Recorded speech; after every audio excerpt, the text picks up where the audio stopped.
شہریوں کو خون کے عطیات کی فراہمی میں پیش سحر ویلفیئر فاؤنڈیشن کے بلڈ سیل کی جانب سے گول بلڈنگ کی گارمنٹس مارکیٹ میں خون کی جانچ کا کیمپ لگایا گیا، جس میں حیدرآباد تاجر اتحاد کے امین میمن، حیدرآباد انجمن تاجران کے سلیم وورا، اکرام الدین گڈو، حمید میمن سمیت تاجروں نے بڑی تعداد میں شرکت کی، جبکہ امین میمن نے سحر ویلفیئر کے بانی وقاص میمن کے ساتھ دکانداروں کو کیمپ کے حوالے سے آگاہی فراہم کی اور مارکیٹ میں کیمپ کے قیام پر شکریہ ادا کیا، جبکہ نوجوان مرد و خواتین کے علاوہ بزرگوں نے بھی کیمپ سے استفادہ حاصل کیا اور اپنے خون کی جانچ کرا کے کارڈ حاصل کیے۔ اس موقع پر کیمپ کے قیام میں تعاون کرنے والے گارمنٹس مارکیٹ کے صدر محمد عامر اور دیگر نے بتایا کہ حیدرآباد کا سروے کے مطابق 80% لوگوں کو اپنا بلڈ گروپ نہیں معلوم ہوتا۔ اس کا صرف ہمارا مقصد کہ ڈیٹا کلیکٹ کرنا اور ہمارا جو بلڈ سیل 24 آورس کام کر رہا ہے، اس میں اگر ان کیس کہیں کوئی ایمرجنسی ہے تو ان لوگوں سے ہم بلڈ لے کے مارکیٹ کو بھی ہم سرو کر سکیں، اور اس وجہ سے آج ہم نے یہ کیمپ لگایا ہے اور ہمیں اپنا یہ کیمپس کو آج فرسٹ ہم نے یہاں گولڈ بلڈنگ میں لگایا ہے،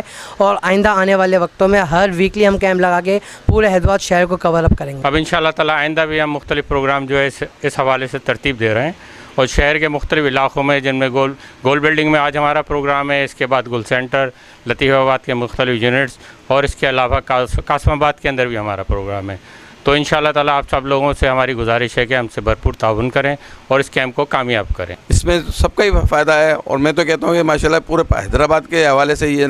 کام ہونا چاہیے۔ سحر ویلفیئر کے اس اقدام سے نہ صرف شہریوں کو اپنے خون کا گروپ معلوم ہوگا، بلکہ کسی بھی ایمرجنسی کی صورت میں استفادہ حاصل کرنے والے افراد کارگر ثابت ہوں گے۔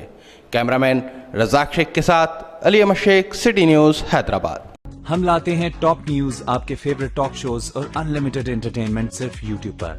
اگر آپ نے ابھی تک ہمارا چینل سبسکرائب نہیں کیا تو ابھی سبسکرائب کریں اور بیل آئیکن کو کلک کر کے ہماری لیٹسٹ ویڈیوز کے بارے میں اپڈیٹ جانیں۔